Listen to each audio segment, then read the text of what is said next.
तो पिला माने आमे जाने प्रत्येक मौलिक पदार्थर भिन्न भिन्न गुण थाए।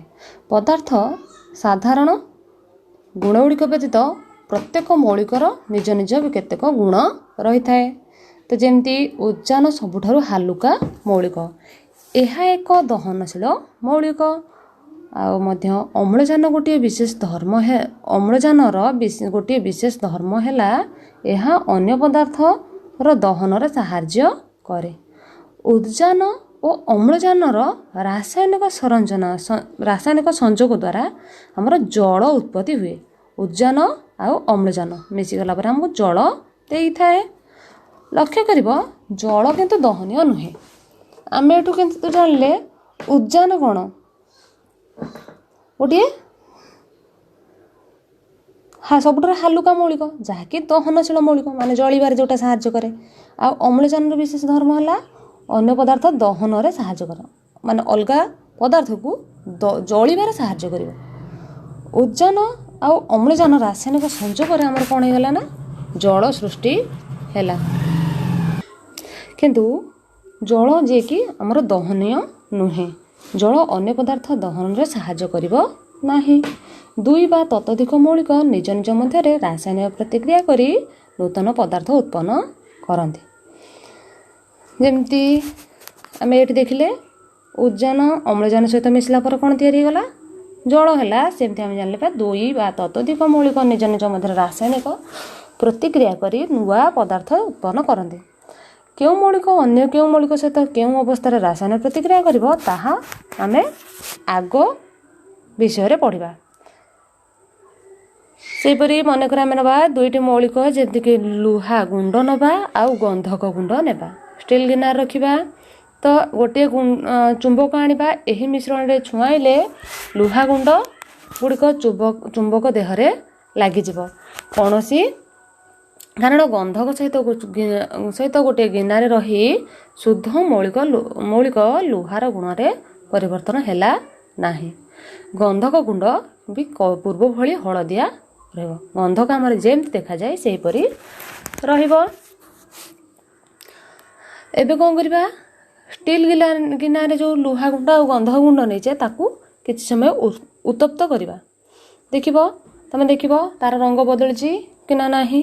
सेपरि उपयुक्त परीक्षा में जानले लुहा और गंधक उत्तप्त हैला बेले रासायनिक प्रतिक्रिया करी गोटे नुआ पदार्थ परिणत हेबो।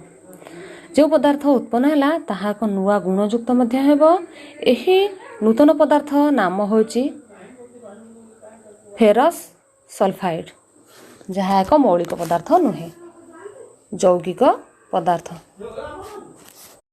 एथुर आम जानले लुहा गुंड गंधक जो रासायनिक संयोग घटो से फेरस सल्फेट उत्पन्न हेबो। सेपरी अंगारकाम्ल, चीनी, लुण, जल, चखड़ी, ग्लुकोज, खार सोडा, विनेगार इत्यादि मौलिक पदार्थ नुहंती। एगुड़िक एकाधिक मौलिक पदार्थर संयोग गठित। एमानकर गुण मूल मौलिक पदार्थर गुण ठारू संपूर्ण भिन्न अटे। एही भली पदार्थ को आम यौगिक पदार्थ बोली कहिबा। एपरि दुई प्रकार विशुद्ध पदार्थ जेमति कि मौलिक और यौगिक पदार्थ आम देखुथिबा। जेतबेले प्रत्येक वस्तु गोटे साधारण उदाहरण है वायु।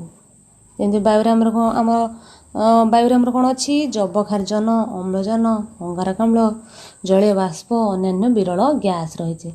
यह सहित धूलिकणा अणुजीव रही। एगुड़िक मध्यरु जबखार्जन, अम्लजान दुईटी मौलिक पदार्थ हेला बेले अंगारकाम्ल, जलीय बाष्प होउछन्ति यौगिक पदार्थ। विरल गैस मध्य मौलिक पदार्थ। एसबु पदार्थ निर्दिष्ट अनुपात मिसिकरी वायु सृष्टि करती। तेणु वायु को आम मौलिक बा यौगिक पदार्थ कहीपरिबा नाही। एहाको आम कौन कहिबा मिश्रण पदार्थ। मिश्रण पदार्थ मौलिक पदार्थ यौगिक पदार्थ ठारू भिन्न अटे। मिश्रण गोटे विशुद्ध पदार्थ नुहे। जानते मौलिक यौगिक पदार्थ होते विशुद्ध पदार्थ, किंतु जल गोटे विशुद्ध पदार्थ यौगिक पदार्थ श्रेणीभुक्त। किंतु नदी, ଝରଣା, ହ୍ରଦ, ପୋଖରୀ, କୂପ, ସମୁଦ୍ର ଆଦି ଜଳକୁ ଆମେ କ'ଣ କହିବା? ପ୍ରାକୃତିକ ଉତ୍ସଗୁଡ଼ିକ ସଂଗୃହୀତ ଜଳକୁ ବିଶୁଦ୍ଧ ନୁହନ୍ତି। ଏହି ଜଳରେ ଅନେକ ଧାତବ ଲବଣ, ଅଳ୍ପ ଅମ୍ଳଜାନ ଦ୍ରବୀଭୂତ ହୋଇ ରହିଥାଏ। ତେଣୁ ଏପରି ଜଳ ମଧ୍ୟ ମିଶ୍ରଣ ପଦାର୍ଥ ଅଟେ। ଗୋଟିଏ ମିଶ୍ରଣରେ ଏକରୁ ଅଧିକ ମୌଳିକ ପଦାର୍ଥ ଥାଇପାରେ, ଏକରୁ ଅଧିକ ଯୌଗିକ ପଦାର୍ଥ ମଧ୍ୟ ଥାଇପାରେ।